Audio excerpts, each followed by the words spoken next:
sore sahabat Arus News juga kawan-kawan Arus Media Tama Group. Sore ini kita telah berada di salah satu resto ternama, dan di hadapan kita ada owner atau mitra dari dapur SPPG yang diberi nama Dapur Kari Am. Yang tepatnya berada di wilayah Kecamatan Baros, Kelurahan Baros, Kota Sukabumi, Provinsi Jawa Barat. Sore ini tajuk acara kita adalah ngobrol pintar perihal Indonesia. Walaupun secara fisik kopinya agak-agak semi ke susu, ya. Jadi kita kasih nama kopi susu. Sukses untuk semua. Terima kasih. Dengan Ibu Rika selaku owner dari mitra dapur SPPG Kari Am. Apa kabar Bu Rika? Alhamdulillah.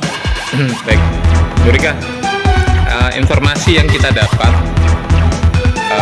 SPPG Dapur Kari Am di bawah naungan Badan Gizi Nasional yang menjalankan program makan bergizi gratis yang merupakan kebijakan dari Presiden Prabowo Subianto.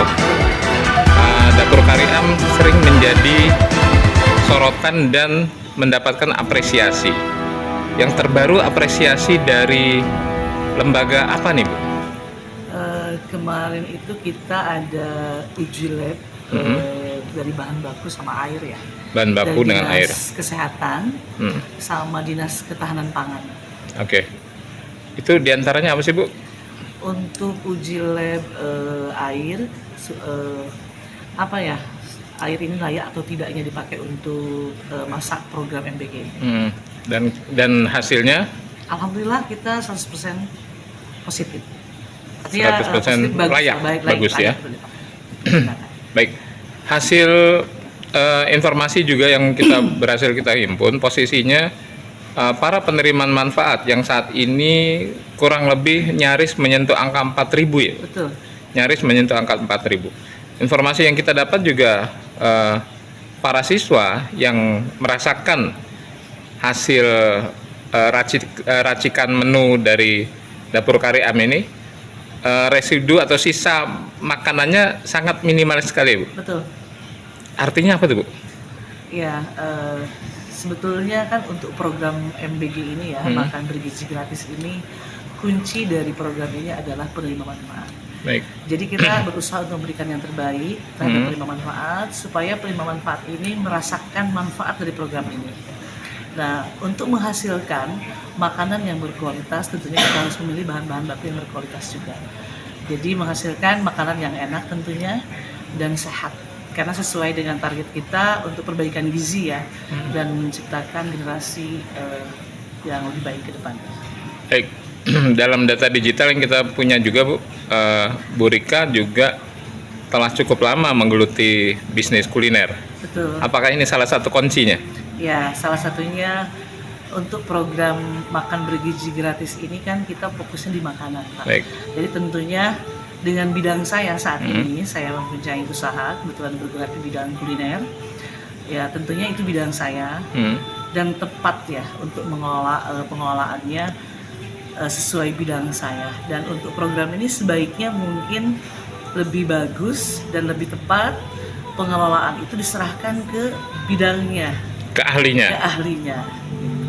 Jadi artinya kalau tidak pada ahlinya jangan coba-coba. Jangan coba-coba, dan tentunya pasti ya segala sesuatu yang dikelola atau dikerjakan sama yang bukan bidang atau ahlinya hancur. Tinggal tunggu kehancurannya. Betul.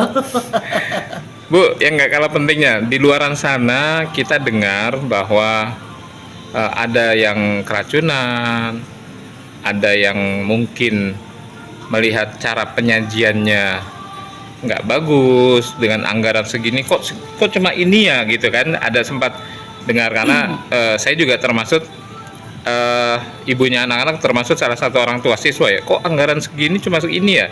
Nah, itu segitu parahnya kah teman-teman di luaran sana mengelola anggaran dari BGN sampai segitu parahnya gitu Bu? Kalau untuk keracunan, saya bahas dulu keracunan ya Pak ya.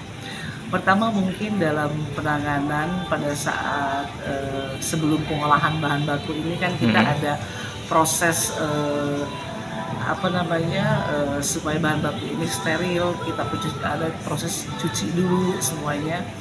Ini kan bahan baku ini apalagi sayuran, mungkin sebelumnya ada yang pakai di kebunnya yang pakai pestisida.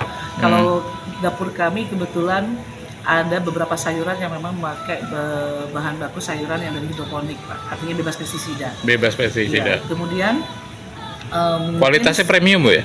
premium, insya Allah. Premium ya? Ya, kemudian, Bukan Pertalite ya? Kemudian mungkin dari higienitas peralatan juga itu berpengaruh. Oke. Ya, berpengaruh rentan terhadap makanan yang basi. Oh. Yang berefek terhadap keracunan ini mungkin dari bahan bakunya, pertama tadi tidak steril, kemudian pada saat pengolahan atau packingnya itu juga sama tidak higienis dari peralatannya, baik dari bahan baku ataupun peralatan sama itu tidak higienis. Padahal BGN memberikan juknis yang sudah standar ya putrinya. BGN betul ada SOP, ada juknisnya juga. Baik. Tapi kembali lagi mungkin di sini ada kurang pengawasan ya, karena masing-masing SPPG ini juga kan punya manajemennya beda-beda ya Pak ya. Termasuk mungkin makanan-makanan yang disajikan. Kalau untuk menu kebetulan kan masing-masing SPPG ini kan ada ahli gizinya Pak. Dan kreativitas. Betul, dan kreativitas. Jadi kalau untuk balik lagi kita bahas keracunan, untuk keracunan ini sebenarnya minim Pak. Kalau betul penanganannya, penanganannya. Karena kan berbicara keracunan seperti isu di luar sana beberapa kali di media ada yang di-up ya untuk keracunan di program MBG ini. Mudah saja Pak, sekarang untuk penerima manfaat satu dapur itu rata-rata di angka 3.000 sampai 4.000. Nah, berbicara keracunan, apakah 3.000 penerima manfaat semuanya keracunan? Yeah. Nah, seperti itu pertanyaannya. Kalau memang misalnya 3.000 semua keracunan, berarti memang itu betul dari dapurnya yang bermasalah Pak. Dari bahan baku atau dari packagingnya tadi pada saat pemorsian. Itu mungkin tidak higienis Pak. Tapi kalau tidak higienis pun tidak akan sampai berdampak keracunan Pak. Seperti itu. Nah, jadi kalau berbicara keracunan ini kita lihat dulu berapa orang dari 3.000 ini yang keracunan. Artinya skalanya ya? Skalanya. Kita lihat persentasenya berapa orang dari 3.000 karena dapur saat ini yang sudah berjalan rata-rata penerima manfaat itu di 3.000 sampai 4.000 Pak. Nah kalau yang keracunannya mungkin hanya 10%, anggaplah satu sekolah, satu kelas atau satu sekolah saja. Ya itu juga harus kita pertanyakan. Ada apa gitu, makanya pada saat produksi dapur ini kan sangat rawan dan rentan, makanya tidak diperbolehkan selain relawan ataupun mungkin saya sebagai mitra yang punya itu tidak boleh masuk orang luar. Dan itu harus steril. Harus steril. Ketika masa produksi. Ketika masa produksi, ketika masuk ke area produksi dapur khususnya itu semua APD harus lengkap Pak. Termasuk alas kaki. Masker, alas kaki, sarung tangan itu semua harus lengkap dipakai relawan. Gitu. Jadi kalau berbicara keracunan dari dapur saja pada saat masak itu pasti kita cobain Pak, pengalaman saya ya. Kita cobain rasanya ini seperti apa.